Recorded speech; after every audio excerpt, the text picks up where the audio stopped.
Hello दोस्तों, तो कैसे हैं आप। आज मैं जो मानवा एक्सप्लेन करने वाला हूँ वो पिछले मानवा से बहुत ही कमाल का है। और इस मानवा को शुरू करने से पहले दो बातों का ख्याल रखना। सबसे पहली बात, अगर इस मानवा पर मेरी एक्सपेक्टेशन के मुताबिक मुझे व्यूज़ या सब्सक्राइबर नहीं मिले तो मैं इसे यहीं पर ड्रॉप कर दूंगा। और दूसरी बात ये कि मैं करेक्टर का इंट्रोडक्शन जब कराऊंगा जब मानवा में कराया जाएगा।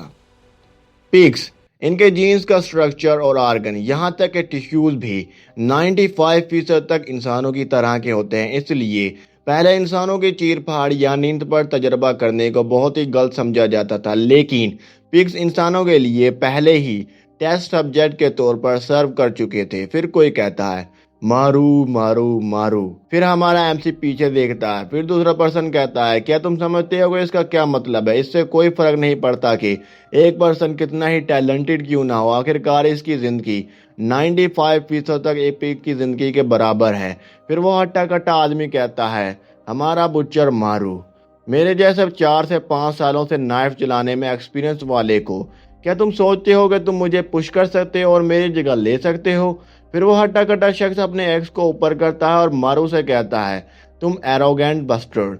फिर वो शख्स अपने एक्स को बड़ी स्पीड से नीचे की तरफ लाता है और मारू उस शख्स की तरफ देखता ही रहता है और कुछ भी नहीं करता।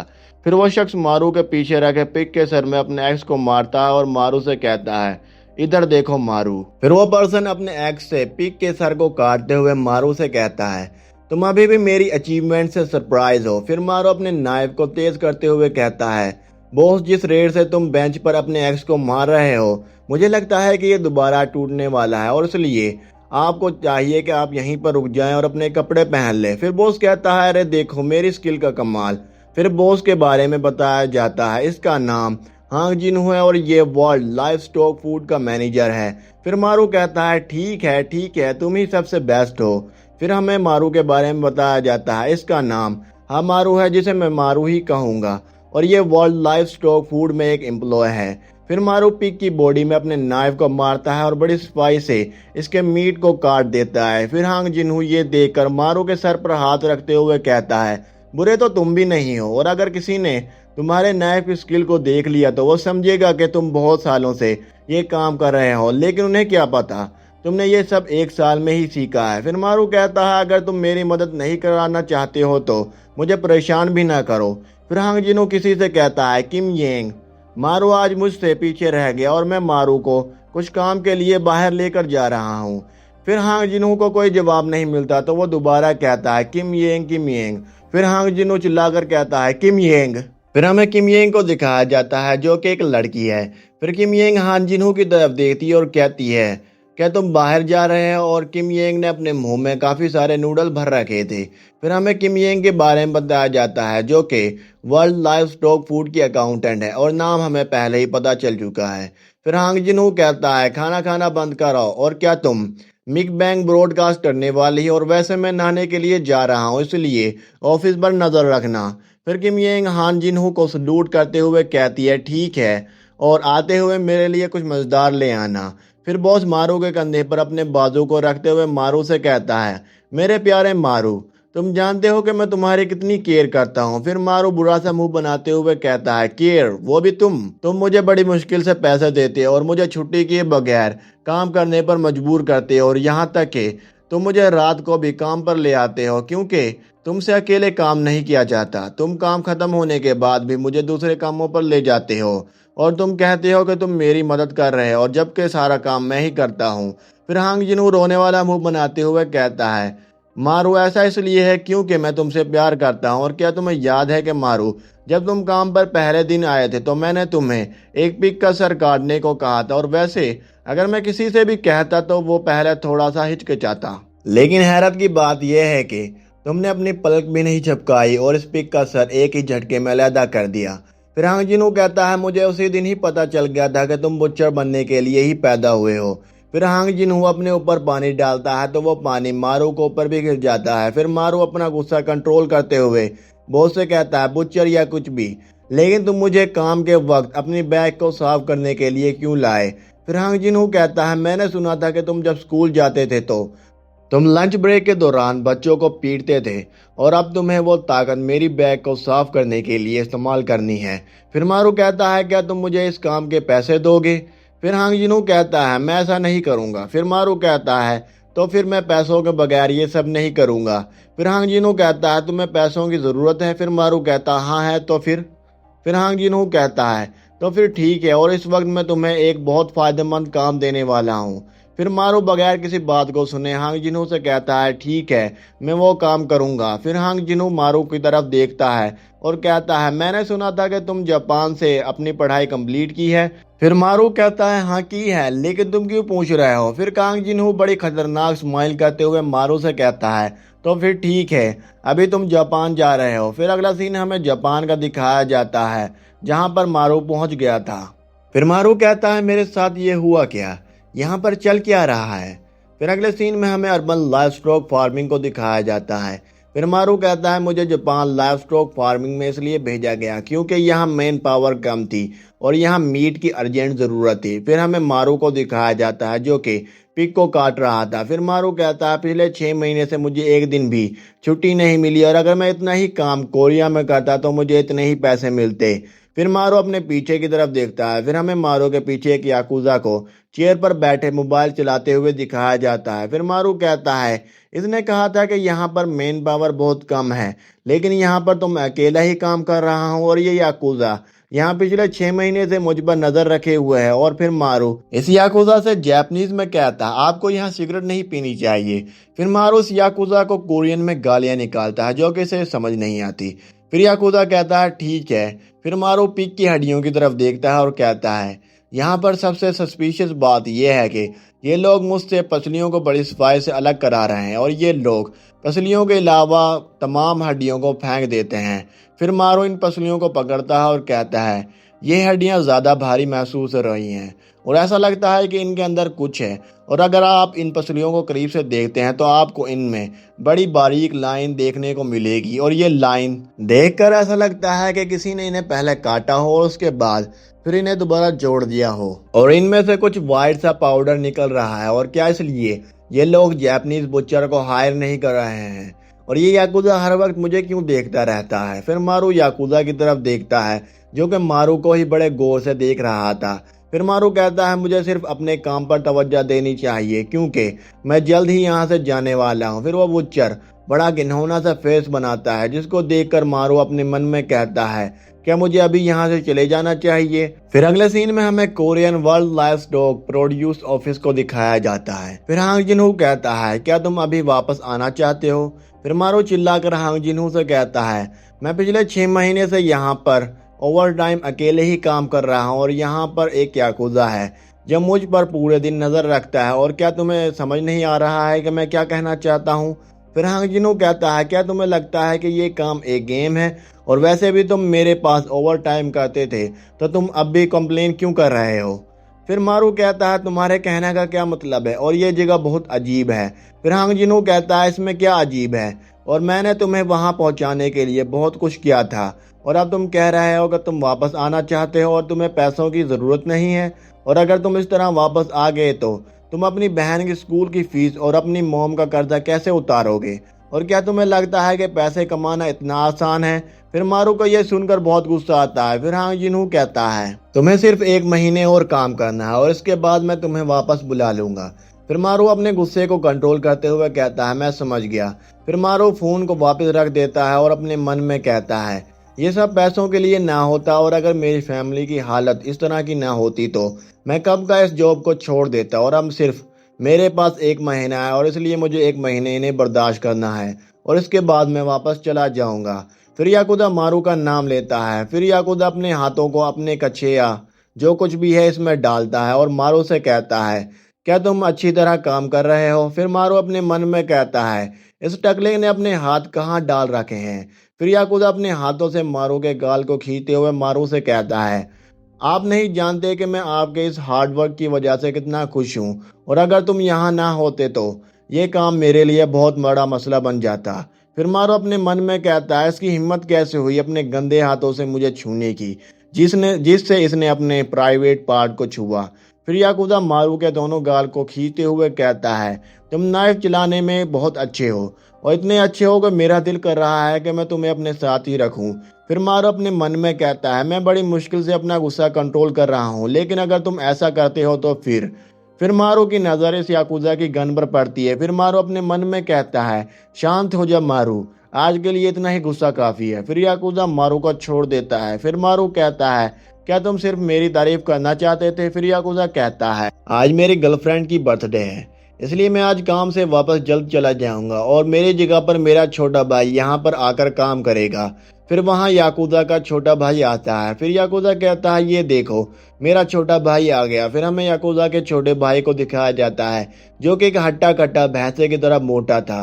फिर वो कहता है, सॉरी भाई, मैं थोड़ा सा लेट हो गया। फिर मारू ये देखकर कहता है, क्या ये इसका छोटा भाई है और ये मेरी ही उम्र का है? फिर याकुजा मारू के बारे में अपने भाई को बताता है कि ये कोरियन मारू है। फिर याकुजा अपने छोटे भाई से कहता है, मारू ने अभी तक जितनी भी हड्डियों को साफ किया है, इन सब को दूसरी जगह पर लेकर जाओ और याद रहे कि ये काम बड़े ध्यान से करना है। फिर याकुजा का भाई कहता है, बड़े भाई वहां ले जाने से तुम्हारा क्या मतलब है? फिर याकुजा कहता है, अरे वहां लेकर जाओ। फिर याकुजा का भाई कहता है, क्या ईस्ट और वेस्ट में? फिर याकुजा चिल्लाकर कहता है, जहां तुम्हारा दिल करता है वहां इन्हें लेकर जाओ। और दोस्तों, याकुजा के छोटे भाई को मैं मोटू कहूंगा। फिर वहां पर अर्थक्वेक आता है, जिसकी वजह से सारी जगह हिलने लग जाती है। फिर हारू नीचे बैठ जाता है। फिर याकुजा मोटे से कहता है, इन्हें गिरने ना देना। फिर मोटू कहता है, ठीक है। फिर मोटू से खुद को संभाला नहीं जाता और उसका बैलेंस खराब हो जाता है, जिसकी वजह से वो हड्डियां नीचे गिर जाती हैं। जैसे ही वो हड्डियां ग्राउंड से टकराती हैं तो उनमें से एक हड्डी टूट जाती है, जिसकी वजह से इसके अंदर से एक व्हाइट पाउडर सा निकलता है। फिर मारू अपने मुंह पर हाथ रख लेता है। फिर याकुजा मारू से कहता है, ऐसा लगता है कि इन हड्डियों के गिरने की वजह से काफी धूल उड़ रही है, लेकिन तुम्हें परेशान होने की जरूरत नहीं है और तुम इस जगह को हमारे पास छोड़ दो और अपने काम पर तवज्जो दो। फिर मारू हाँ में सर हिलाता है। फिर याकुजा जल्दी से हड्डियों को उठाते हुए मोटू से कहता है, अबे गधे, जल्दी से इन्हें उठाओ। फिर मोटू हड्डियों को उठाते हुए याकुजा से कहता है, वैसे बड़े भाई, क्या आपने ये कहा था कि ये बुच्चर कोरियन है? फिर याकुजा कहता है, हाँ कहा था, तो अब क्या? फिर मोटू याकुजा से कहता है, तो फिर इसे जापानीज नहीं आती होगी और ना ही इसे ये मालूम होगा कि ये ड्रग है। फिर याकुजा मोटू से कहता है, अबे गधे चुप हो जा, क्यों पोल खोल रहा है? फिर मारू, जो कि ये सुन रहा था, वो चौंक जाता है। फिर मारू पीछे देखता है। फिर याकुजा मारू की तरफ देखते हुए मोटू से कहता है, गधे, इसे जापानीज आती है। फिर याकुजा मारू की तरफ अपनी गन को करते हुए मारू से कहता है, मारू चान, और इससे आगे की बात याकुजा जापानीज में कहता है। फिर मारू याकुजा से कहता है, रुको। फिर मारू अपने मन में कहता है, क्या मेरी जिंदगी इस तरह से खत्म होने वाली है? और मैं अपनी फैमिली की मदद के लिए हर दिन पिग को काटता हूँ और मैंने जो इतनी मेहनत की है, और क्या मैं इतनी आसानी से मरने वाला हूँ? फिर याकुजा अपनी गन को मारू के फोरहेड के करीब लाता है और फिर मारू अपने मन में कहता है, मैं यहाँ मरना नहीं चाहता हूँ। फिर मारू को कुछ फ्लैशबैक याद आते हैं। फिर हान जिंग हू कहता है, मारू, क्या तुम्हें मालूम है कि मुझे तुम कितने अच्छे लगते हो? जब तुम पहली दफा काम पर आए थे तो मैंने तुम्हें टेस्ट के तौर पर एक पिग को मारने के लिए कहा था। वैसे पहली दफा ये काम करने से लोग थोड़ा सा हिचकिचाते हैं, लेकिन तुमने एक ही झटके में उस पिग की गर्दन को काट दिया और अपनी पलक भी नहीं झपकाई।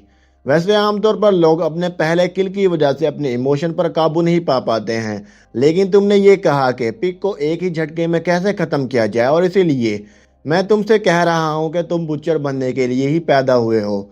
फिर फ्लैशबैक खत्म हो जाता है तो मारू बड़ी स्पीड से याकुजा के हाथ को एक ही झटके से अपने नाइफ से काट देता है, जिसकी वजह से वो याकुजा जोर से चिल्लाता है।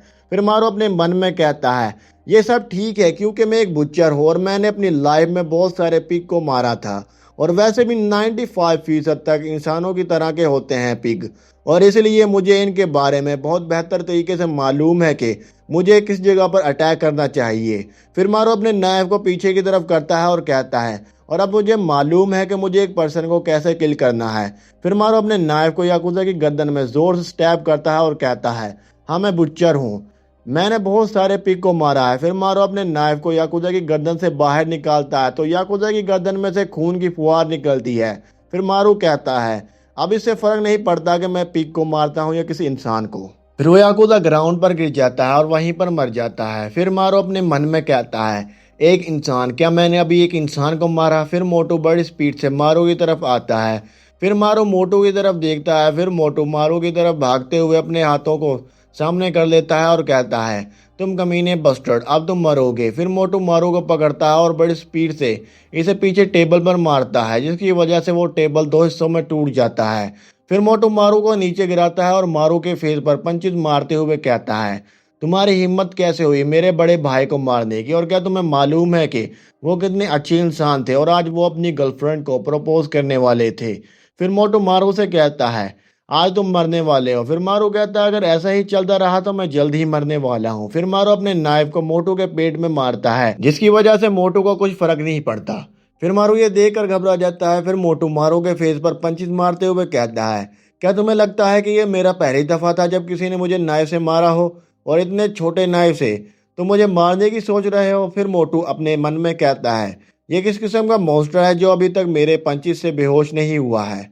फिर मोटू मारू को गाली देते हुए मारू के गले को अपने दोनों हाथों से जोर से पकड़ लेता है और कहता है, अब मैं तेरी गर्दन को दो हिस्सों में फाड़ दूंगा। फिर मारू कहता है, मैं सांस नहीं ले पा रहा हूँ। फिर मारू की आंख बंद होना शुरू हो जाती है। फिर हमें फ्लैशबैक दिखाया जाता है।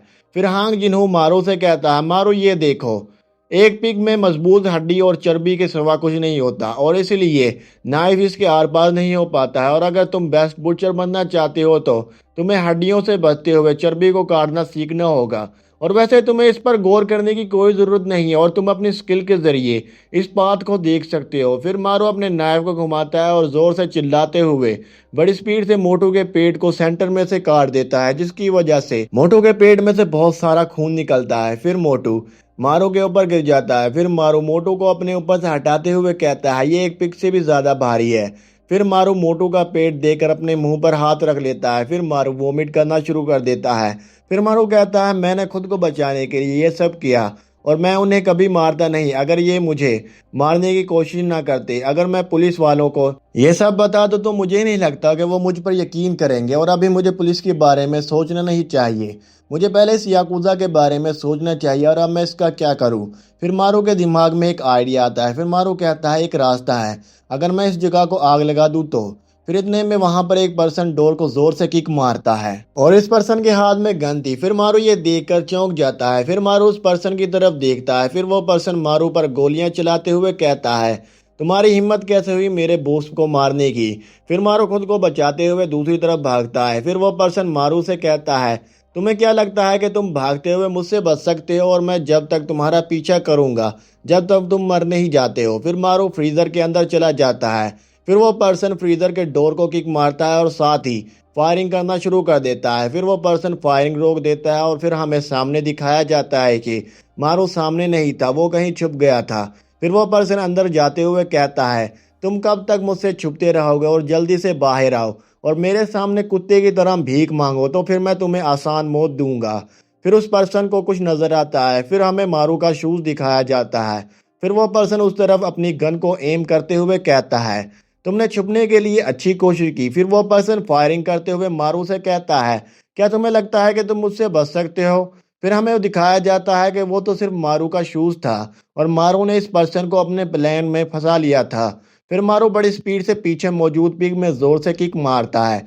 फिर वो पर्सन पीछे देखता है तो जितनी भी पिग की डेड बॉडीज थी वहां लटकी हुई थी, वो सारी एक दूसरे से टकराती हुई उस पर्सन से जाकर लगती हैं, जिसकी वजह से वो पर्सन उन डेड बॉडी के साथ पीछे दीवार में जाकर लगता है। फिर वो पर्सन मारू को गाली देता है। फिर मारू और ज्यादा वक्त जाया किए बगैर उस पर्सन की तरफ जंप लगाता है और अपने नाइफ को ऊपर कर लेता है और कहता है, अब तुम मरने वाले हो। फिर मारू अपने नाइफ को सीधा उस पर्सन की गर्दन के करीब साइड वाले हिस्से में मारता है और कहता है, तुम बहुत चिल्ला रहे थे और अब तुम मरने वाले हो। फिर वो पर्सन मारू से कहता है, तुम्हें मेरी गर्दन में अपने नाइफ को मारना चाहिए था। फिर हमें दिखाया जाता है कि उस पर्सन की गन मारू के मुंह के बिल्कुल करीब थी। फिर वो पर्सन मारू से कहता है, और अब तुम मरने वाले हो। फिर वो पर्सन ट्रिगर को दबाने की कोशिश करता है लेकिन वो दबा नहीं पाता। फिर वो पर्सन कहता है, मैं अपनी फिंगर को हिला क्यों नहीं पा रहा हूँ। फिर हमें मारू की ट्रेनिंग का सीन दिखाया जाता है। फिर हांग जिन्हो मारू से कहता है, इस जगह पर नर्वस सिस्टम का ग्रुप मौजूद होता है जो कि स्पाइनल कोड के साथ जुड़ा होता है, और अगर तुम किसी पर्सन के इस जगह पर अटैक करते हो तो वो पर्सन हिल भी नहीं पाएगा। फिर हांग जिन्हो मारू से कहता है, मारू एक वक्त आएगा जब तुम कंफ्यूज हो गए कि तुम इंसान को मार रहे हो या फिर पिग को। फिर मारू अपने नाइफ को उस पर्सन की बॉडी से निकालता है। फिर मारू उस पर्सन को वहीं पर ख़त्म कर देता है। फिर हमें 6 घंटे बाद कोरिया का सीन दिखाया जाता है। फिर हमें मारू को दिखाया जाता है जो कि वापस आ गया था। फिर मारू बुरा सा फेस बनाते हुए लंबे लंबे सांस लेता है। फिर मारू कहता है मुझे यहाँ से गए अभी आधा साल ही हुआ है, लेकिन इन सीढ़ियों से चढ़ने में मेरी तो बस हो गई और मुझे लगता है कि मुझे इस जगह को छोड़कर जाना होगा। फिर मारू कहता है मैंने पहले फ्लाइट ली ताकि मैं जल्दी से वापस आ सकूं और उन याकुजा का शुक्रिया जिन्होंने मेरा पीछे नहीं किया। और आधी दफ़ा मैंने उस जगह पर आग लगा दी थी और मैंने अपने तमाम ट्रेस ख़त्म कर दिए और उन याकुजा के लिए पता लगाना बहुत मुश्किल है कि ये सब किसने किया और अब सब कुछ ख़त्म हो गया है। फिर मारू अपने घर की तरफ जाता है। फिर मारू अपने घर के मेन डोर के सामने खड़ा होकर कहता है इस वक्त ये लाइट क्यों ऑन कर रखी है और क्या वो सब सोए नहीं है। फिर मारू डोर को ओपन करता है और अंदर आते हुए कहता है मॉम मैं घर आ गया और इस वक्त आप क्यों जागी हुई हैं और मैं आपके लिए बहुत सारे पैसे भी लेकर आया हूँ और साथ ही मैं जापान से तुम्हारे लिए गिफ्ट भी लेकर आया हूँ। फिर मारू अपने घर की हालत देखकर चौंक जाता है क्योंकि इसके घर की सारी चीज़ें बिखरी हुई थी। फिर मारू कहता है मॉम ये सब क्या है और क्या यहाँ कोई चोर आया था। फिर मारू चिल्लाकर कहता है मॉम नारू कहाँ हो तुम लोग। फिर मारू अपने पैर के पास एक हड्डी को देखता है। फिर मारू कहता है ये तो ड्रग वाली हड्डी और ये यहाँ पर क्या कर रही है। फिर कोई कहता है ये अच्छा हुआ कि तुम वापस आ गए हो।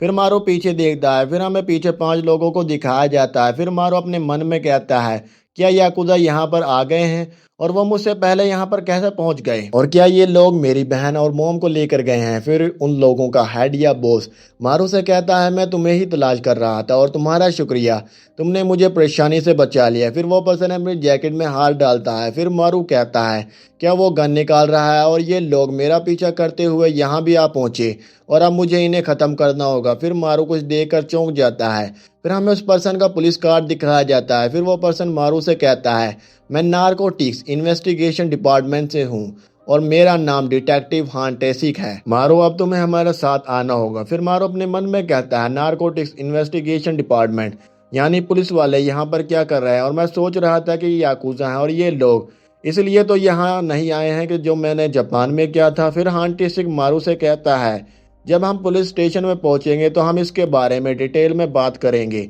और मैं चाहता हूं कि आप मेरे साथ कोऑपरेट करें। फिर मारू कहता है क्या पुलिस का मेरे घर के अंदर आना जरूरी था और क्या मैंने कुछ गलत तो नहीं किया। फिर डिटेक्टिव के साथ वाला पर्सन कहता है ऐसा कुछ भी नहीं है जैसा तुम सोच रहे हो और तुम्हें कोई मिसअंडरस्टैंडिंग हुई है और हमने इस जगह पर कुछ भी नहीं किया और जगह की हालत पहले से ही ऐसी हुई पड़ी थी क्योंकि तुम्हारी मोम अपने कंट्रोल से बाहर हो गई थी। फिर मारू कहता है क्या मेरी मोम। फिर हान टेसिक मारू से कहता है ये सच है क्योंकि तुम्हारी मॉम ने ड्रग लिया था। फिर ये सुनकर मारू चौंक जाता है। फिर मारू हमें अपनी कहानी बताता है कि मेरी मॉम ज़्यादा समझदार नहीं थी और जब हमारी फैमिली बर्बाद होना शुरू हुई तो मेरी मॉम ने अपने ऊपर बेकार चीज़ों में पैसा ज़ाया करना बंद नहीं किया, लेकिन इसके बाद भी मुझे अपनी नादान मॉम की स्माइल बहुत अच्छी लगती थी और मुझे यकीन नहीं आ रहा है कि मेरी मॉम ने ड्रग लिया। फिर हमें मारू की मॉम को दिखाया जाता है जो कि ड्रग की वजह से जोर जोर से चिल्ला रही थी और इसे रोकने की दोनों से बहुत कोशिश कर रही थी और इस सब को मारू वहां खड़ा देख रहा था।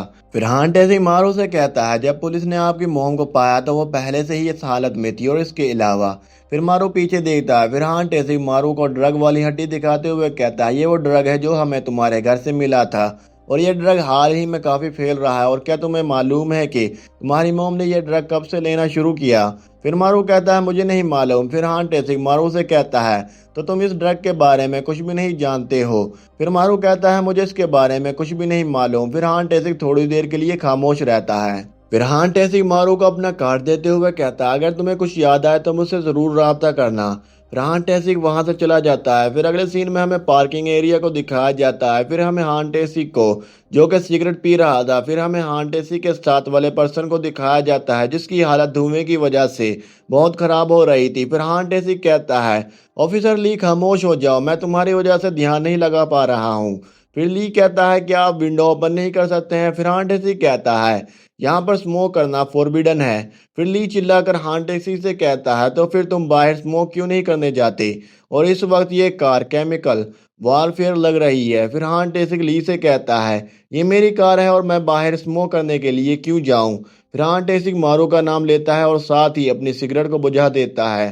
फिर हान टेसिक ली को पुकारता है। फिर ली कहता है अब तुम मुझसे सिगरेट का एक और बंडल मंगाने वाले हो। फिर हान टेसिक कहता है मारू के बारे में रिसर्च करो और इसका बैकग्राउंड पता लगाओ, सब कुछ पता लगाओ इसके बारे में। फिर हमें मारू को दिखाया जाता है जो कहता है ऐसा हो ही नहीं सकता और मैंने सारी चीज़ों को जला दिया था और इन याकुजा के पास मेरे बारे में कोई भी इंफॉर्मेशन नहीं है और वो लोग इतनी जल्दी ये काम कैसे कर सकते हैं और ये किसने किया है। फिर मारू को हांग जिनहू का फोन आता है। फिर मारू कॉल को ओके करता है। फिर हांग जिनहू मारू से कहता है मारू मैंने सुना है कि जापानीज फैक्ट्री में आग लग गई है। फिर मारू बॉस से कहता है हाँ आग तो लग गई है लेकिन मैं बिल्कुल ठीक हूँ और अभी मुझे कुछ काम करना है और इसलिए मैं तुम्हें बाद में फ़ोन करूंगा। फिर हांग जिनहू हंसते हुए मारू से कहता है तुम कोरिया इसलिए आए क्योंकि तुम्हें कुछ काम करना है। फिर मारू कहता है क्या हम बाद में बात नहीं कर सकते हैं। फिर हांग जिनहू कहता है तुम्हारी मॉम ने ड्रग क्यों लिया। फिर मारू ये सुनकर चौंक जाता है और कहता है क्या। फिर हांग जिनहू जोर जोर से हंसता है। फिर मारू कहता है तुमने अभी क्या कहा। फिर हांग जिनहू कहता है क्या तुम्हें वो ड्रग वाली हड्डी मिली जो मैंने तुम्हारे लिए भेजी थी। फिर हांग जिनहू मालिश करवाते हुए कहता है क्या तुम्हें लगता है कि वो याकुजा का काम है और वो पुलिस वाले तुम्हारे घर क्यों आए। फिर मारू गुस्से से हांग जिनहू से कहता है क्या मैंने कुछ गलत किया था। फिर हांग जिनहू मारू से कहता है मारू तुमने कुछ भी गलत नहीं किया लेकिन तुम एक एलिमेंट्री एसएस क्लास के बुच्चर हो। अब तुम मेरे साथ काम करने वाले हो और मैंने तुम्हारे लिए एक गिफ्ट तैयार कर रखा है। फिर मारू चिल्लाकर हांग जिनहू से कहता है तुम क्या भौंक रहे हो और क्या तुमने दूसरों की फैमिली के साथ भी यही किया था। फिर हांग जिनहू मारू से कहता है मारू तुम्हारी बहन कह रही थी कि वो तुम्हें बहुत ज़्यादा मिस कर रही है और क्या तुम उसके लिए कुछ वक्त निकाल नहीं सकते हो। फिर हांग जिनहू मारू से कहता है वैसे मारू तुम्हारी मोम को तो ड्रग की लत लग चुकी है और अब मैं तुम्हारी बहन को भी ड्रग देने वाला हूँ और क्या तुम्हें पैसों की जरूरत नहीं है। और मारू क्या तुम जानते हो कि अगर तुम एक पर्सन को मारते हो तो तुम $1,000,000 कमा सकते हो और तुम्हें क्या लगता है कि हमारी कंपनी पिग सेल कर कर इतनी बड़ी हुई है और वैसे भी मैंने तुम्हें बेस्ट बुचर बनाया और अब मैंने तुम्हारे घर पर एक कार भेजी है और इसे इस्तेमाल करते हुए मेरे पास आ जाओ। फिर हांग जिनहू कहता है जल्दी से मेरे पास आओ ताकि हम दोनों मिलकर लोगों को मारें। फिर हांग जिनहू कॉल को कट कर देता है। फिर मारू को यह सुनने के बाद बहुत गुस्सा आता है। फिर यहीं पर हमारा सीन कट हो जाता है। फिर अगले सीन में हमें मारू के घर के बाहर एक वैन को दिखाया जाता है। फिर कोई उस वैन के अंदर से बोलता है कि तुम बाहर खड़े ना रहो, जल्दी से अंदर आओ और मेरी मदद कराओ। फिर बाहर वाला पर्सन कहता है बेकार काम लाइफ स्ट्रोक के बेवकूफ़ लोग करते हैं। फिर उस वैन में से एक बैग बाहर गिर जाता है तो अंदर वाला पर्सन बाहर वाले से कहता है एक बैग बाहर गिर गया है, इसे जल्दी से उठाओ और अंदर रखो। फिर वो बाहर वाला पर्सन उस बैग को उठाकर अंदर रखता है। फिर हमें उस बैग के अंदर एक इंसान की डेड बॉडी को दिखाया जाता है। फिर बाहर वाला पर्सन कहता है इस बैग की जिप टूट चुकी है और अब तुम बॉस को क्या जवाब दोगे। फिर अंदर वाला पर्सन कहता है अगर मैं मदद नहीं कर सकता हूँ तो मैं अपना सर तो हिला सकता हूँ। फिर वो पर्सन उस वैन से बाहर आ जाता है। फिर वो पर्सन अपना मास्क उतारते हुए कहता है आज इतने सारे बैग क्यों हैं और आज तो गर्मी भी बहुत ज़्यादा है। फिर हमें उस पर्सन के बारे में बताया जाता है इसका नाम बेक्सयूक है और ये वर्ल्ड लाइफ स्टॉक प्रोड्यूस में चीफ है। फिर दूसरा पर्सन बेक्सयूक से कहता है अगर तुमने काम खत्म कर दिया है तो न्यू रिक्रूट को लेकर आओ। फिर हमें उस लड़के के बारे में बताया जाता है इसका नाम डू चुई है और ये भी वर्ल्ड लाइफ स्टॉक प्रोड्यूस में एक चीफ है। फिर बेक्सयूक डू चुई से कहता है मैं मीट और रिक्रूट दोनों कामों को अकेला ही करूं और क्या तुम्हें मैं मिनियन लगता हूं। फिर डू चुई कहता है तुम जानते हो कि जब से तुम कंपनी में शामिल हुए हो तुम उस दिन से मेरे मिनियन हो और क्या आप भूल गए हैं कि आप मुझसे रॉक पेपर सीजर में हार गए थे और क्या तुम्हें इस नए रिक्रूट से डर लग रहा है। फिर डू चुई कहता है मुझे लगता है कि ऐसा इसलिए है कि क्योंकि पिग बुच्चर के पास जाने से डर रहा है। फिर बेक्सयूक को ये सुनकर बहुत गुस्सा आता है। फिर बेक्सयूक अपना हैमर निकालता है और कहता है तुमने अभी क्या कहा। फिर डू चुई अपना नाइफ निकालता है। फिर वो दोनों अपने वेपन को टकराते हैं। फिर डू चुई बेक्सयूक से कहता है जब से तुमने ये कंपनी ज्वाइन की है जब से मैं तुम्हें पिग बुला रहा हूँ और क्या तुमने ये अभी नोटिस किया है। फिर बेक्सयूक कहता है तुम मुझे बहुत वक्त से पिग कह रहे हो और इसलिए अगर मैं तुम्हें कुछ सबक सिखाऊं तो कैसा रहेगा। फिर वो दोनों एक दूसरे को घूर कर देखते हैं। फिर डू चुई शांत हो जाता है और फिर डू चुई जाते हुए बेक्सयूक से कहता है अगर तुम ऐसा करते रहे तो तुम यकीनन मरने वाले हो और वैन का ध्यान रखना। फिर हमें रात का सीन दिखाया जाता है। फिर हमें बेक्सयूक को वैन में सोते हुए दिखाया जाता है। वैन के ऊपर किसी चीज के गिरने की आवाज आती है तो बेक्सयूक की नींद खुल जाती है। फिर बेक्सयूक वैन के ऊपर देखता है तो हमें एक कैट को दिखाया जाता है। फिर बेक्सयूक वैन से बाहर आ जाता है और उस कैट को पकड़कर कहता है क्या तुम यहाँ मीट की स्मेल की वजह से आई हो और वैसे मैं तुम्हें वो मीट नहीं दे सकता हूँ और डू चुई कहाँ है और वो अभी तक आया क्यों नहीं। फिर बेक्सयूक मारू के घर के अंदर जाते हुए कहता है जब भी मैं इसके साथ काम पर जाता हूँ तो ये हमेशा किसी न किसी परेशानी में फंस जाता है। और क्या वो न्यू रिक्रूट के साथ ड्रिंक तो नहीं कर रहा है? फिर बेक्स योग मारू के घर के दरवाजे को देखकर कहता है, तुम दरवाजे को खुला कैसे छोड़ सकती हो? फिर बेक्स योग अंदर आता है और कहता है, डू चुई। फिर बेक्स योग कुछ देखकर चौंक जाता है। फिर हमें मारू के घर को दिखाया जाता है जिसमें सारी चीजें टूटी पड़ी थी।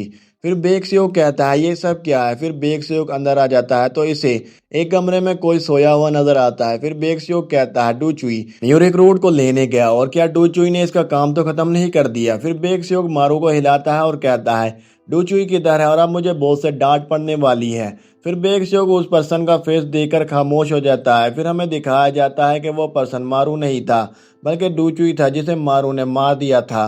फिर ये देखकर बेक्सियोग हंसते हुए कहता है, ये मैं क्या देख रहा हूँ, ये एक बच्चे से हार गया। फिर बेक्सियोग अपने हैमर को रेडी करता है और मारू से कहता है, तुम्हारा सीनियर तुम्हें ग्रीट करने के लिए आया और क्या तुम अपने नाइफ को नीचे नहीं रख सकते हो? फिर बेक्सियोग पीछे देखते हुए मारू से कहता है, अगर तुम ऐसा ही करते रहे तो मैं तुम्हारे छोटे छोटे पीसेस कर दूंगा। फिर बेक्सियोग पीछे मुड़ता है। फिर हमें मारू को दिखाया जाता है। फिर मारू गुस्से से बेक्सियोग से कहता है, क्या तुम वर्ल्ड लाइफ स्टॉक प्रोड्यूस के साथ काम करते हो? फिर बेक्सियोग कहता है, जैन जी लोगों में बिल्कुल मैनर नहीं होते हैं और क्या तुम अपने सीनियर से इस तरह बात करोगे और क्या तुम्हारे घर वालों ने तुम्हें बात करना नहीं सिखाया है? फिर मारू बड़ी स्पीड से बेक्सियोग पर अटैक करने के लिए इसकी तरफ जंप लगाता है। फिर बेक्सियोग मुस्कुराते हुए मारू से कहता है, क्या तुम्हें मालूम है कि ताकतवर काऊ से लोग क्या कहते हैं? फिर बेक्सियोग मारू पर अपने हैमर से अटैक करता है जिसे मारू अपने नाइफ से ब्लॉक करता है। फिर बेक्सियोग कहता है, इसे सुसुई कहते हैं। फिर मारू का नाइफ बेक्सियोग के हैमर को ब्लॉक नहीं कर पाता और टूट जाता है। फिर मारू ये देखकर कहता है, ये नाइफ इतनी आसानी से कैसे टूट गया? फिर बेक्सियोग अपने हैमर को ऊपर करता है और मारू से कहता है, न्यू रिक्रूट अपने सर को ऊपर करो। फिर यहीं पर हमारा सीन कट हो जाता है। फिर अगले सीन में हमें हांग जिनहू वाली जगह को दिखाया जाता है जहां पर मारू के लिए जोरों शोर से तैयारी चल रही थी। फिर वहां पर मौजूद एक पर्सन कहता है, ये क्या कुछ ज्यादा ही नहीं हो रहा है कि हमने चीफ बेक्सियोग और डू चुई को इस न्यू रिक्रूट को लेने के लिए भेजा? फिर मोटा आदमी कहता है, तुम्हारा क्या मतलब है? और हांग जिन्होंने कहा था कि वो न्यू रिक्रूट सबसे बेस्ट है। फिर एक और आदमी कहता है, तुम लोगों को चीफ डू चुई से कोई मसला है? फिर हमें दिखाया जाता है कि उन तीनों लोगों के ऊपर हांग जिन्हू बैठकर मारू के लिए दीवारों पर फूल लगा रहा था। फिर वो तीनों लोग एक दूसरे से चीफ डूचुई और चीफ बेक्सियो के बारे में लड़ाई करते हैं। फिर हमें उन लोगों में सबसे नीचे वाले आदमी के बारे में बताया जाता है, इसका नाम चीफ जिनसिक है। फिर चीफ जिनसिक उन लोगों से कहता है, तुम लोग नहीं जानते हो जो मैंने देखा है। फिर हमें जिनसिक बेक्सियो के बारे में बताता है कि बेक्सियो एक लेजेंड है जिसने अकेले ही एक ही वक्त में तमाम गैंगस्टर और पुलिस को हराया था। वो एक एम्परर है जिसने अकेले ही अपने रीजन को हासिल किया।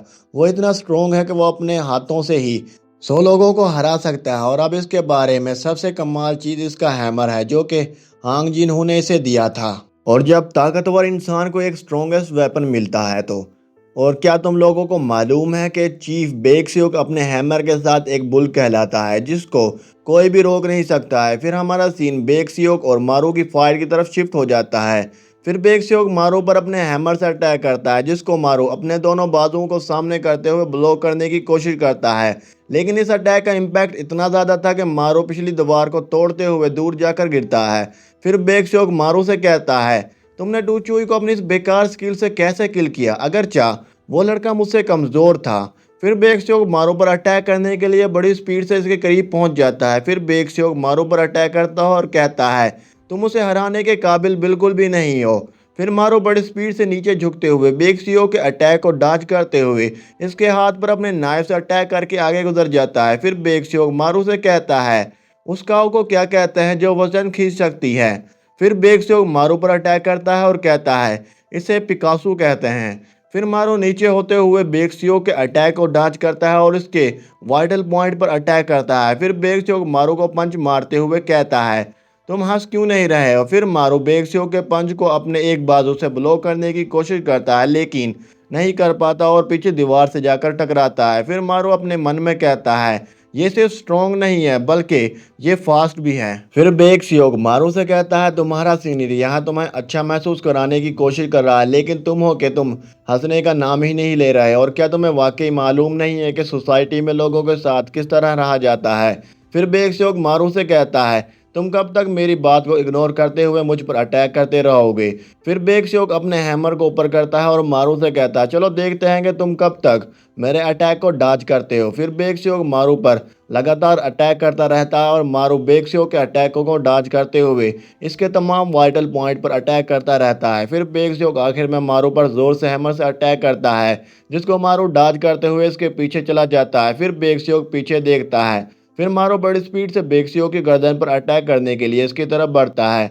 फिर मारो कुछ देख कर चौंक जाता है। फिर हमें बेक्सियो को दिखाया जाता है, जिसने मारो के नाइफ को अपने दांतों से ही ब्लॉक कर लिया था।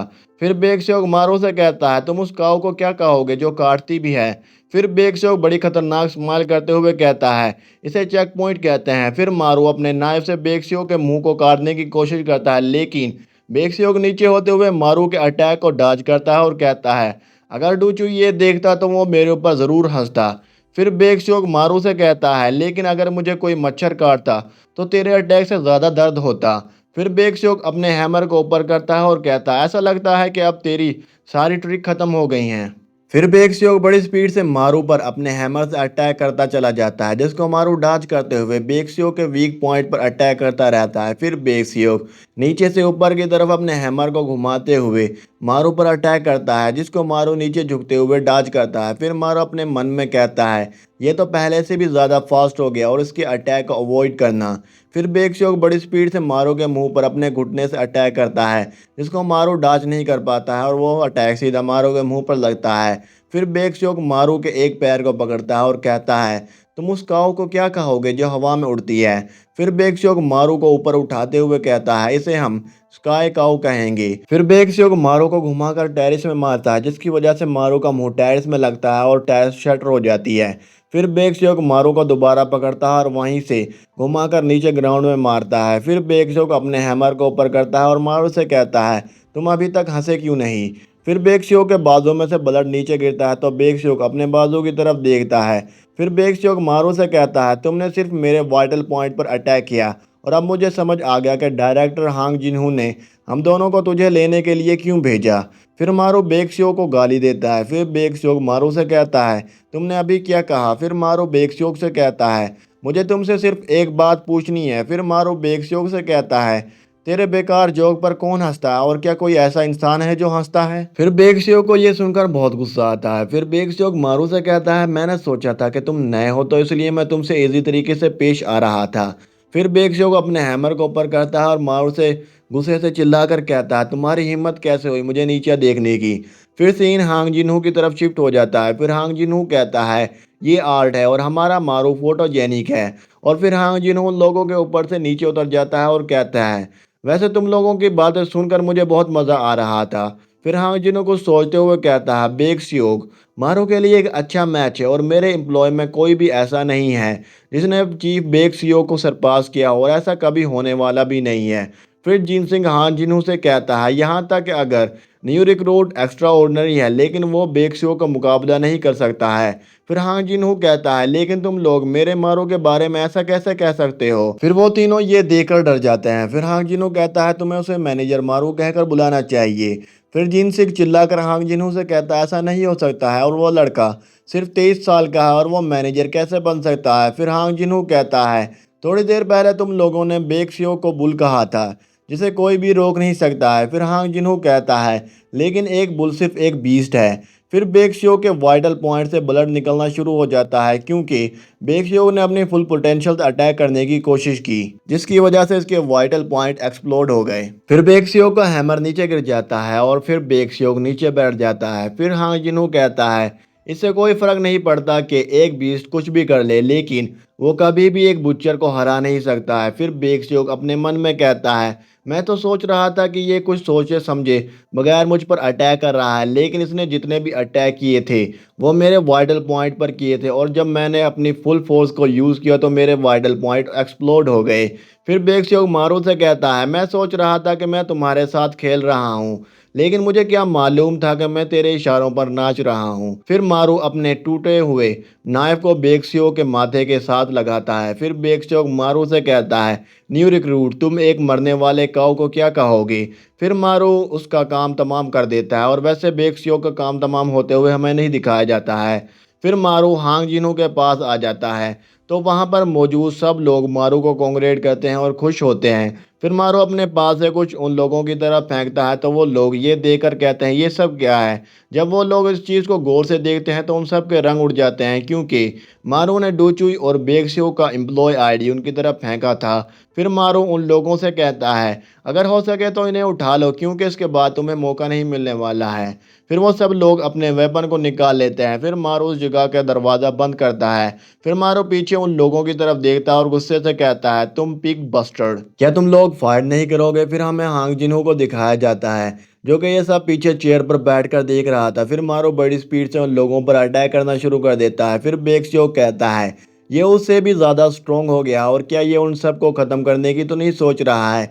फिर वो लोग मारू की तरफ अटैक करने के लिए भागते हैं। फिर मारू उन पर बड़ी स्पीड से अटैक करते हुए आगे बढ़ता चला जाता है। फिर हांग जिन्हो कहता है ऐसा लगता है कि मुझे कोई मूव चलना होगा। फिर हांग जिन्हो खड़ा होता है और अपने पीछे से कुछ निकालता है और फिर हमें हांग जिन्हो के हाथ में दो लाइटों को दिखाया जाता है जिनको हिलाते हुए हांग जिन्हो मारू को चेयर करता है। फिर हांग जिन्हो मारू से कहता है मारू ऐसे ही लगे रहे और इन सबको ख़त्म कर दो। फिर ये सुनकर उन सब लोगों की फट जाती है। फिर हांग जिन्हो कहता है पिग ऐसे जानवर है जो कभी कभार इंसानों पर भी हमला कर देते हैं। यही वजह है कि एक बुचर का पहला स्टेप है इन पिग को एक ही अटैक में नॉकआउट करना। फिर मारू बेक्सियो के हैमर को सबसे पहले पर्सन के सर में मारता है और उसे वहीं पर खत्म कर देता है। फिर ये देखकर जिनसिक रोते हुए चिल्लाकर कहता है तुम्हारी हिम्मत कैसे हुई बेक्सियो के हैमर को यूज करने की। फिर जिनसिक अपने साथियों से कहता है इसे खत्म कर दो। फिर हांग जिन्हो कहता है दूसरे स्टेप में ब्लड को बहने दिया जाता है। एक बुचर बिग के सर को काटने से पहले ब्लड को बहने देता है। फिर मारू अपने नाइफ को ऊपर करता है और जिनसिक की गर्दन के करीब मारता है जिसकी वजह से जिनसिक चिल्लाता है। फिर बाकी लोग मारू पर इसकी तरफ अटैक करने के लिए बढ़ते हैं तो मारू जिनसिक को सामने कर देता है जिसकी वजह से सारे लोगों का अटैक जिनसिक को लगता है। फिर वो लोग जिनसिक की वजह से अटैक करना बंद कर देते हैं और फिर उन लोगों में से मोटू मारू से कहता है मेरे चीफ को छोड़ दो। फिर मोटू मारू पर नाइफ से अटैक करने के लिए इसकी तरफ बढ़ता है तो जिनसिक कहता है तुम मोटे अपने नाइफ को मुझसे दूर रखो। फिर हांग जिन्हो हमें बताता है कि तीसरे स्टेप में खाल को उतारा जाता है और यह स्टेप सबसे इम्पोर्टेंट है और मेन स्टेप है और ये काम बड़े ध्यान से किया जाता है। फिर मारो बड़ी स्पीड से उन तमाम लोगों पर अटैक करता हुआ आगे गुजर जाता है। फिर हांग जिन्हो कहता है हम इसके बाद बाकी काम अगले स्टेप पर छोड़ देते हैं। फिर हमें मारू को दिखाया जाता है जो कि थक गया था। फिर मारू सामने वाले लोगों को घूर कर देखता है तो उन सब की फट जाती है। वो कहते हैं ये मॉन्स्टर कहाँ से आ गया और इसका मुकाबला हम कैसे करेंगे। फिर मारू उन लोगों की तरफ बढ़ता है तो वो लोग मारू से कहते हैं हमारे करीब मत आना, मैंने कहा कि हमारे करीब मत आना। फिर हांग जिन्हो मारू से कहता है मारू मैंने तुमसे कहा था। फिर मारू हांग जिन्हो की तरफ देखता है जो कि मारू के करीब आ गया था। फिर मारू हैमर को हांग जिन्हो के मुंह पर मारता है। फिर हांग जिन्हो मारू से कहता है एक वक्त आएगा जब तुम कंफ्यूज हो गए। फिर मारू कहता है क्या। फिर हांग जिन्हो को दिखाया जाता है जिसने हैमर को अपने हाथ से ही रोक लिया था। फिर हांग जिन्हो मारू से पूछता है तुम जिस चीज को मार रहे हो वो पिग है या इंसान। फिर हांग जिन्हो मुस्कुराते हुए मारू के हैमर को अपने हाथ से ही तोड़ देता है या कह लें पीसेस कर देता है। फिर हांग जिन्हो केक को उठाता है और मारू से कहता है तुम उन लोगों के बारे में क्या सोचते हो जिनको तुमने मारा था।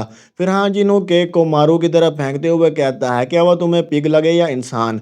फिर वो केक सीधा मारू के मुंह पर लगता है। फिर हांग जिन्हो हंसते हुए मारू से कहता है मुझे मालूम था कि तुम एक दिन ऐसा ही करने वाले हो और तुम बिल्कुल मेरी तरह के बुच्चर हो। फिर हांग जिन्हो मारू से कहता है पिग के साथ खेलते हुए तुम्हें बहुत देर हो गई, चलो अंदर चलते हैं, तुम्हारे लिए मैंने एक सीट। फिर मारू कहता है कहाँ। फिर मारू गुस्से से हांग जिन्हो से कहता है मेरी बहन कहाँ है। फिर मारू अपने नायब को हांग जिन्हो की तरफ करता है। फिर वहां पर किम येंग आ जाती है। फिर किम येंग कहती है लीडर ये सब क्या है। फिर मारू पीछे देखता है। फिर हमें किंग येंग को दिखाया जाता है जो कि रोते हुए केक के एक पीस को उठाती है और कहती है कौन इतना क्रूअल हो सकता है। फिर किम येंग उस पीस को खा लेती है। फिर किम येंग कहती है वो कौन है जिसने ये किया।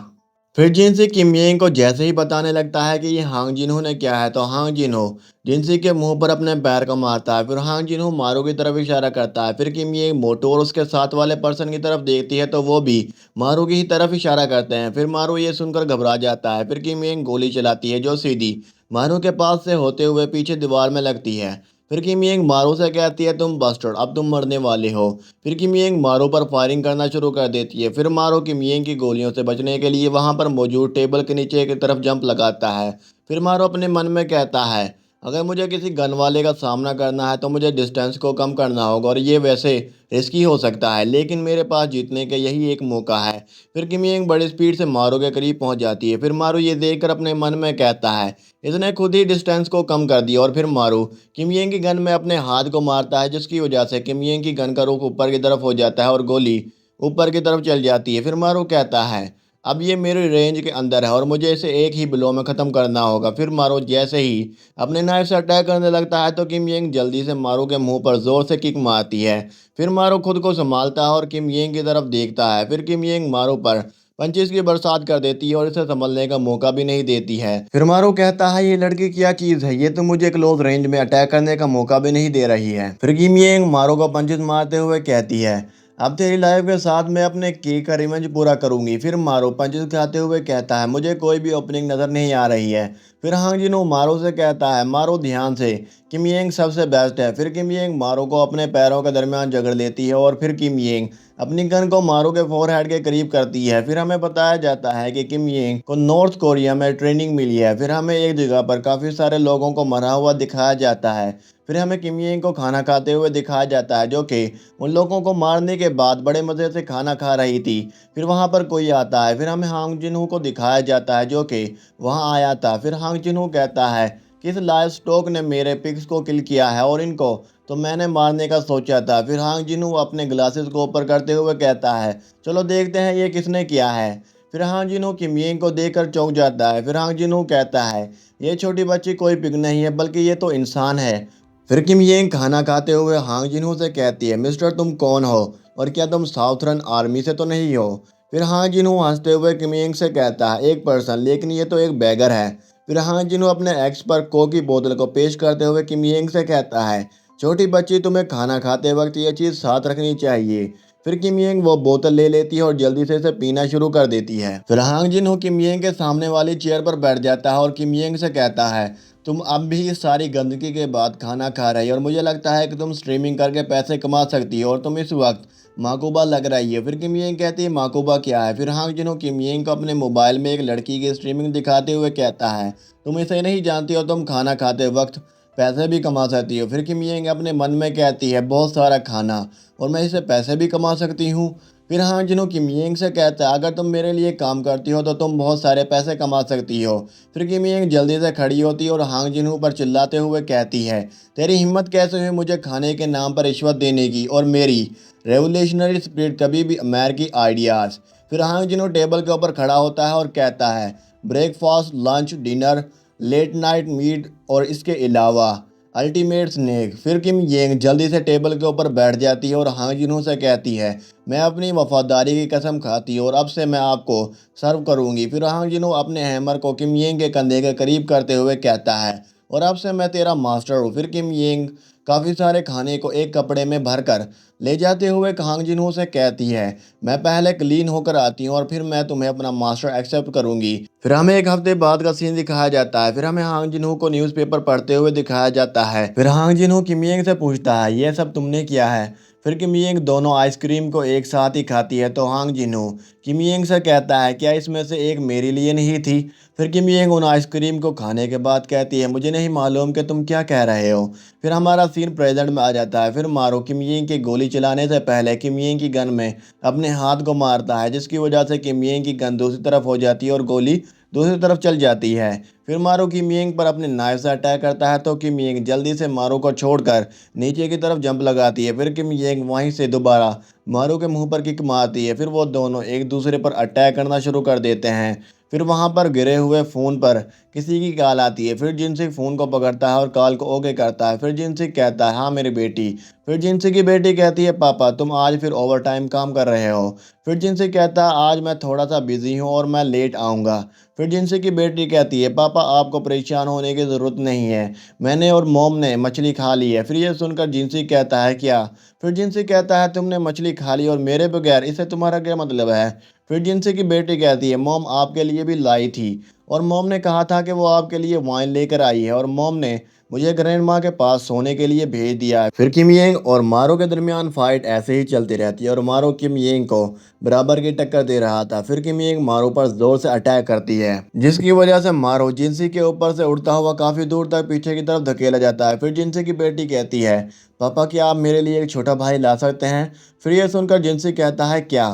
फिर मोटो और उसके साथ वाला पर्सन जिनसी को अपने पास बुलाते हैं। फिर जिनसी जल्दी से उन लोगों के पास चला जाता है और कहता है, सिंह चेन इलबोंग, तुम दोनों भी जिंदा हो? फिर सिंह चेन जिनसिक से कहता है, क्या मैडम और तुम दोनों मछली खाने वाले हो? फिर इलबोंग कहता है, मैं तुम लोगों से जेलस हूँ। फिर हमें हांग जिनू को दिखाया जाता है जो कि उन लोगों के ऊपर बैठा हुआ था। फिर हांग जिनू कहता है, जिनसिक तुम्हें जल्दी घर जाना चाहिए। फिर जिनसिक चिल्लाकर कहता है, डायरेक्टर मैं आज ओवर टाइम काम करूंगा। फिर हांग जिनू कहता है, मारो और किम योंग, अगरचे इन दोनों के दरमियान लेवल का बहुत ज़्यादा डिफरेंस है, लेकिन इस मैच को देखकर बहुत मज़ा आ रहा है। फिर इलबैंग कहता है, डायरेक्टर तुम्हें क्या लगता है कि इन दोनों में से कौन जीतेगा? और वैसे तो मुझे लगता है कि किम येंग ही जीतेगी। फिर हांग जिनहो हंसते हुए कहता है, किम येंग फाइट अच्छी तरह कर लेती है और जिस तरह वो खाती है इस तरह ही इसकी स्किल टॉप लेवल की हैं। फिर मोटू यानी इलबोंग जिनसिक से कहता है, मैंने कहा था कि किम येंग सबसे बेस्ट है। फिर जिनसिक कहता है, लेकिन वो बेक्सियो को नहीं हरा सकती है। फिर हांग जिनहो कहता है, लेकिन क्या तुम लोग ये जानते हो कि अगर किम येंग को परफेक्टली ट्रेनिंग मिली है, यहाँ तक कि जब मारो इन सब के बारे में कुछ भी नहीं जानता था तो वह पहले इंसान था और मैंने इसे पीस करना सिखाया क्योंकि ये इस काम में इंटरेस्टेड था। जो काम कोई भी इंसान एक साल में करना सीख पाता है और उस काम में एक्सपर्ट बन पाता है, वो काम मारू ने सिर्फ एक महीने में सीख लिया और मारू इस काम में एक्सपर्ट बन गया। और वैसे एक पर्सन ये सीखने में एक साल लगाता है, लेकिन मारू ने एक महीने में करके दिखा दिया और इसलिए मैंने इसे मुश्किल काम देने शुरू कर दिए। फिर मैंने इसे ऐसा काम दिया जिसको चीफ लेवल के एम्प्लॉय भी एक महीने में कंप्लीट कर पाते, लेकिन मारू ने इस काम को करने में 5 मिनट भी नहीं लगाए। फिर मुझे कन्फर्म हो गया कि मुझे सबसे बेस्ट बुचर मिल गया है और मैं इस जैसे बुचर को कितने सालों से तलाश कर रहा था, लेकिन आखिरकार वो खुद ही मेरे पास चल कर आ गया। फिर मारो अपने नाइफ से अटैक करता है जिसकी वजह से किम येंग के हाथ से उसकी गन छूट जाती है। फिर हांग जिनहो जिनसिक से कहता है, क्या तुम्हें मालूम है कि बुच्चर किसे कहते हैं? फिर जिनसिक कहता है, बुच्चर का असली मतलब है एक आदमी जिसके पास खोने के लिए कुछ भी ना हो। फिर हांग जिनहो जिनसिक की बैक पर थप्पड़ मारते हुए कहता है, मैंने तुमसे यही एक्सपेक्ट किया था। फिर जिनसिक के मुंह से ब्लड निकलता है। फिर किम येंग अपने नाइफ को निकाल लेती है और फाइट करने के लिए रेडी हो जाती है। फिर किम येंग मारो पर नाइफ से अटैक करना शुरू कर देती है, जिनको मारो अपने नाइफ से ब्लॉक करता है। फिर मारो अपने नाइफ को राइट हैंड से लेफ्ट हैंड में शिफ्ट करता है। फिर मारो किम येंग पर अटैक करना शुरू कर देता है और अब मारो किम येंग पर भारी पड़ रहा था। फिर किम येंग कहती, ये क्या, ये तो मेरे अटैक को कॉपी कर रहा है। फिर वो दोनों एक दूसरे पर अपने नाइफ से अटैक करना शुरू कर देते हैं। फिर हांग जिनहो कहता है, वैसे मारू के लिए किम येंग को हराना आसान नहीं है, लेकिन तुम लोग इस फैक्ट को इग्नोर नहीं कर सकते हो कि मारू हर मिनट इम्प्रूव कर रहा है और आखिर में ये फाइट किम येंग पर है कि वो मारू को इम्प्रूव करने से पहले हरा पाती है कि नहीं। और तुम लोग सोच रहे हो कि कौन जीतेगा। फिर किम येंग और मारू एक दूसरे पर बड़ी स्पीड से अटैक करने के लिए एक दूसरे के करीब पहुंच जाते हैं। फिर हांग जिनहो खड़ा होता है और कहता है, लेकिन मैं ऐसा होने नहीं दूंगा। फिर मोटू कहता है कि आप उनको रोकने के लिए जा रहे हैं।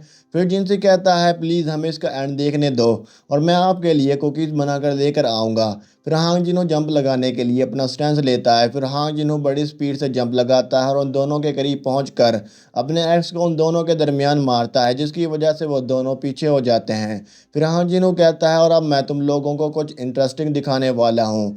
फिर ये देखकर वो सब लोग चौंक जाते हैं। फिर हांग जिनहो मारू से कहता है, मारो अब मुझसे फाइट करो। फिर किम येंग हांग जिनहो से गुस्से से कहती है, मिस्टर क्या तुम मुझसे मजाक कर रहे हो? फिर किम येंग हांग जिनहो की तरफ अपने नाइफ को करती है और कहती है, तुमने इस बस्टर को इतनी हाई पोजीशन क्यों दी है और अब मैं इस बस्टर को जान से मारूंगी। फिर हांग जिनहो किम येंग को एटीएम कार्ड दिखाते हुए कहता है, मैंने तुम्हारे लिए वीआईपी होटल बुक कराया है जहां पर जाकर तुम जितना चाहो इतना मीट खा सकती हो और इसका टाइम सिर्फ 1 घंटा है। फिर हांग जिनहो उस कार्ड को बाहर की तरफ फेंकता है और कहता है, जल्दी से जाओ और देखते हैं कि तुम कितना मीट खा सकती हो। फिर किम येंग भागते हुए उस कार्ड को पकड़ लेती है और जाते हुए कहती है, मुझे इससे कोई प्रॉब्लम नहीं है और मैं इस लड़के को तुम्हारे ऊपर छोड़ रही हूँ और मैं इसको मेरे केक के नुकसान की पेमेंट कंसिडर कर लेती हूँ। फिर हांग जिनहो मारू की तरफ देखता है और कहता है, मारू क्या तुमने ज़्यादा इंतज़ार तो नहीं किया? फिर मारू हांग जिनहो पर अपने नाइफ से अटैक करते हुए कहता है, मेरी बहन किधर है? फिर हांग जिनहो अपने एक्स से मारू के नाइफ को ब्लो करता है। फिर हांग जिनहो कहता है, क्या फिर हांग जिनहो अपने एक्स को थोड़ा सा पीछे धकेलता है, जिसकी वजह से मारू पीछे की तरफ उड़ता हुआ जाता है। फिर हांग जिनहो कहता है, क्या तुम उसके बारे में सोच रहे हो? फिर मारू कहता है, ये तो बहुत ताकतवर है। फिर हांग जिनहो मारू से कहता है, मारू आज से तुम मेरे साथ काम करोगे। फिर मारू को ऐसा महसूस होता है जैसे इसकी बॉडी के दो हिस्से हो गए हों। फिर मारू कहता है, ये क्या था? और इसने मुझे अभी तक टच भी नहीं किया और मुझे ऐसा महसूस हुआ कि जैसे मेरी बॉडी दो हिस्सों में कट गई हो। फिर हांग जिनहो मारू से कहता है, अगर तुमने अपना गार्ड डाउन किया तो तुम ज़रूर मरने वाले हो। फिर मारू कहता है, जब मैं 21 साल का था तो मेरे डैड की डेथ हो गई और मैं अपनी फैमिली का हेड बन गया और मैंने अपनी फैमिली के लिए काम ढूंढना शुरू कर दिया ताकि मैं अपनी फैमिली को संभाल सकूं। फिर मुझे ये जगह मिली। यहाँ पर काम बहुत मुश्किल था, लेकिन अगर मैं सच बताऊं तो ये इतना बुरा नहीं था, क्योंकि यहाँ पर कोई था जो मेरी केयर करता था और वो मुझे अपने बेटे जैसा समझता था और मैं इस सब पर यकीन करता था। लेकिन क्यों? फिर मारो चिल्लाकर हांग जिन्हो से कहता है, क्यों? फिर मारो हांग जिन्हो पर अटैक करते हुए कहता है, तुमने मेरे साथ ऐसा क्यों किया? मुझे जल्दी से बताओ। फिर हांग जिन्हो अपने एक्स को सामने कर लेता है और मारो के अटैक को ब्लॉक करता है। फिर हांग जिन्हो मारो के सर पर अपने एक्स को मारता है और कहता है, मारो मैंने तुम्हें बताया था कि तुम चाहे बुच्चर हो या एक पर्सन या पिग, लेकिन तुम्हें अपनी मूवमेंट को शार्प करना होगा और जैसे जैसे तेरी मूवमेंट बड़ी होती जाएंगी ऐसे ही तेरी अटैकों के दरमियान गैप बढ़ता चला जाएगा। फिर मारो दोबारा हांग जिन्हो पर अटैक करने के लिए इसकी तरफ बढ़ता है। फिर हांग जिन्हो अपनी फिंगर को मारो के फोरहेड पर मारता है और कहता है, तुम्हें रियल और फेक गेम के दरमियान का डिफरेंस पता लगाना होगा। फिर मारो अपने मन में कहता है, मुझे बॉस के खिलाफ फाइट में कोई एडवांटेज नज़र नहीं आ रही और ना मैं इस तरह जीत सकता हूँ, लेकिन मैं करूँ तो करूँ क्या? और क्या मैं बेक्सियो की तरह इसकी बॉडी के वाइटल पॉइंट पर अटैक करूँ? और क्या मैं उस चार आंखों वाले की तरह इसे एक ही झटके में ख़त्म कर दूं? फिर मारू कहता है, अगर मैं इस तरह करता रहा तो मैं खुद को ही चोट पहुंचाऊंगा और मैं इस तरह कुछ भी हासिल नहीं कर पाऊंगा और मुझे बॉस को हराने के लिए कुछ अलग करना होगा। फिर हांग जिनो मारू के फेस के करीब अपने फेस को करते हुए कहता है, ऐसा लग रहा है जैसे हमारा मारू कुछ ज़्यादा ही सोच रहा है। फिर यह देखकर मारू जल्दी से बॉस से पीछे चला जाता है। फिर हांग जिनो मारू से कहता है, क्या तुम्हें लगता है कि तुम्हारे पास मुझसे फाइट करने के दौरान सोचने का वक्त है?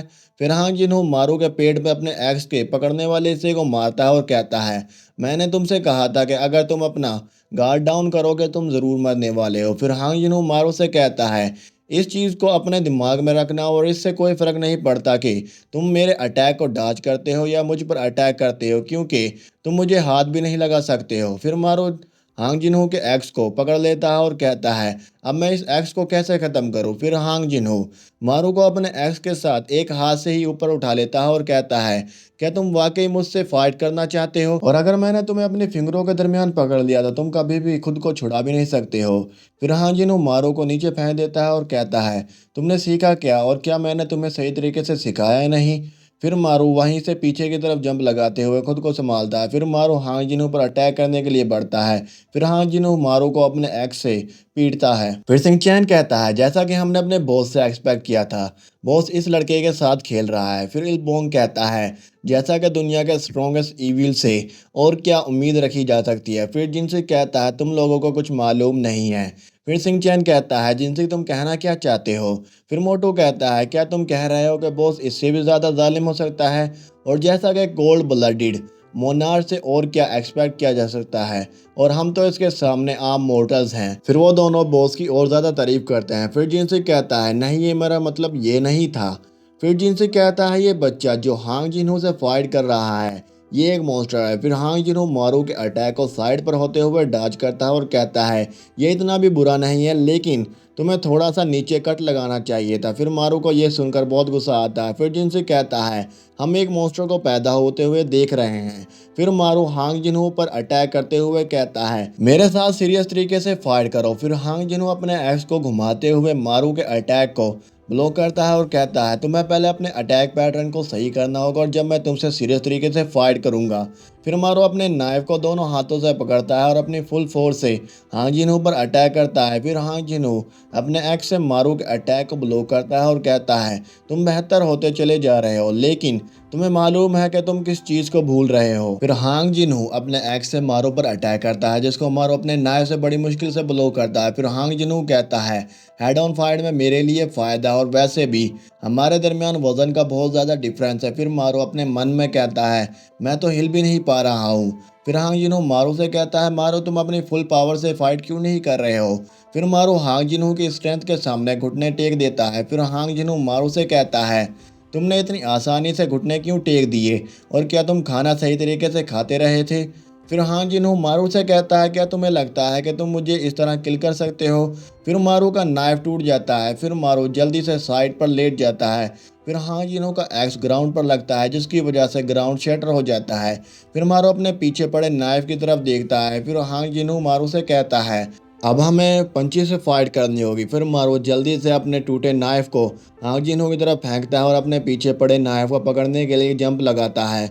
फिर हांग जिनहो अपने एक्स को एक टेबल पर मारता है और कहता है, मारू क्या तुम्हें लगता है कि तुम्हें नाइफ की ज़रूरत है। फिर हांग जिनहो इस टेबल को मारू के ऊपर फेंकता है। फिर मारू बड़ी स्पीड से इस टेबल के नीचे से निकलते हुए अपने नाइफ को सीधा हांग जिनहो की तरफ करते हुए कहता है, अब तुम मरने वाले हो। फिर मारू जैसे ही हांग जिनहो के पास पहुंचता है तो हांग जिनहो जल्दी से नीचे बैठ जाता है और मारू के शूज़ के तस्मों को बांधते हुए कहता है, मारू क्या तुम अपने शूज़ को सही तरीके से बांध भी नहीं सकते हो। फिर हांग जिनहो मारू के पैर को पकड़ता है और कहता है, तुम अपने शूज़ को खुला कैसे छोड़ सकते हो। फिर हांग जिनहो मारू को ऊपर की तरफ उछालता है और कहता है, तुम अपनी चीज़ों का ख्याल भी नहीं रख सकते हो। फिर हांग जिनहो मारू को अपने एक्स का फ्लैट हिस्सा मारता है और कहता है, क्या तुम मेरे बगैर जिंदा रह सकते हो। फिर मारू उड़ता हुआ पीछे दीवार से जाकर टकराता है और फिर मारू वहीं पर नीचे गिर जाता है। फिर हांग जिनहो मारू की तरफ आते हुए कहता है, तुमने पूछा कि मैंने वो काम क्यों किया।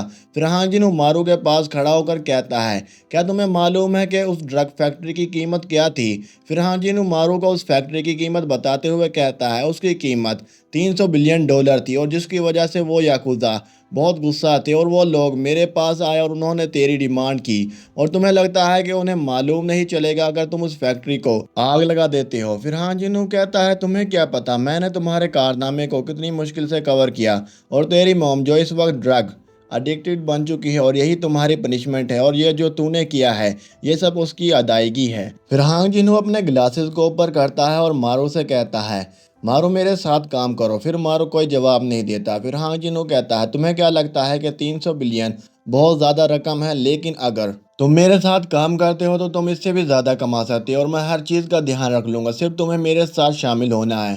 फिर हांग जिनू जाते हुए कहता है, जब तुम पूरे रिकवर हो जाओगे तो तब मेरे पास आना और हम दोनों एक साथ काम करेंगे। फिर मारू कहता है, क्यों। फिर हांग जिनू वहीं पर रुक जाता है। फिर मारू कहता है, अगर ऐसा ही था तो तुम्हें मुझे पहले बता देना चाहिए था, और तुम्हें चीज़ों को इस पॉइंट तक नहीं लाना चाहिए था। फिर हांग जिनू कहता है, तुम्हें अभी तक पता नहीं चला। फिर हांग जिनू मारू की तरफ देखता है और बड़ी क्रीपी सी स्माइल करते हुए कहता है, इस तरह ये और भी ज़्यादा इंटरेस्टिंग हो गया है। फिर मारू ये सुनकर कुछ नहीं कहता। फिर मारू हंसना शुरू कर देता है। फिर मारू ज़ोर ज़ोर से हंसता है। फिर हांग जिनू ये देखकर मारू से कहता है, क्या तुम्हें मेरा आइडिया पसंद आया, और ये कितना फ़नी है। फिर मारू खड़ा होते हुए कहता है, ये बहुत रिडिकुलस है। फिर मारू हांग जिनहू से कहता है, मैंने तुम्हें अपना टीचर और सबसे बढ़कर अपना फादर माना। फिर मारू खड़ा हो जाता है और अपने बालों को पीछे करते हुए कहता है, लेकिन तुमने मेरी फैमिली को इस सब में घसीटा क्योंकि तुम इसे इंटरेस्टिंग बनाना चाहते थे। फिर मारू कहता है, मैं यकीन नहीं कर सकता हूँ कि मैंने तुम्हें एक पर्सन एक इंसान समझा, लेकिन तुम तो पिक कहलाने के भी लायक नहीं हो। फिर मारू कहता है, बॉस हांग जिनहू। नहीं नहीं नहीं, पिग हांग जिनहू। फिर मारू गुस्से से कहता है, अब मैं तेरे पीसीस करूंगा। फिर हांग जिनहू अपनी शर्ट पकड़ते हुए मारू से कहता है, क्या तुमने मुझे अभी पिग कहा। फिर हांग जिनहू गुस्से से अपनी शर्ट को फाड़ते हुए कहता है, जल्दी से और मेरे पीसेस करके दिखाओ। और दोस्तों आप यहाँ तक आ गए हैं तो थोड़ा सा आगे और भी देख लो। और दोस्तों यहाँ पर हमारा पार्ट 1 ख़त्म होता है, और अगर आप लोगों को ये मानवा पसंद आया है तो ज़रूर लाइक कमेंट शेयर और सब्सक्राइब करना, और अगर इसमें कोई गलती हुई है तो कमेंट में ज़रूर बताना, ताकि मैं आगे से वो गलती ना करूँ। और दोस्तों इसमें मैंने बैकग्राउंड म्यूज़िक बिल्कुल ही हल्का सा रखा है, और अगर आपको ये पसंद नहीं आता तो मुझे कमेंट करके बता देना, मैं इसे हटा दूंगा। दोस्तों और जो मैंने पहले मानवा एक्सप्लेन किया था उसका पार्ट 3 में मसला आ रहा था बैकग्राउंड म्यूज़िक का, उसका मैं वॉल्यूम बहुत ज़्यादा था, वो मैंने ना उसकी वॉइस जोन सी थी वो डिलीट कर दी। अब मेरे पास वॉइस नहीं है, इसकी मेरे पास वॉइस है। अगर आपको बैकग्राउंड म्यूज़िक पसंद नहीं आ रहा तो मैं उसे डिलीट कर दूँगा और सिर्फ अपनी वॉइस ही डालकर आपको वैसे ही अपलोड कर दूँगा।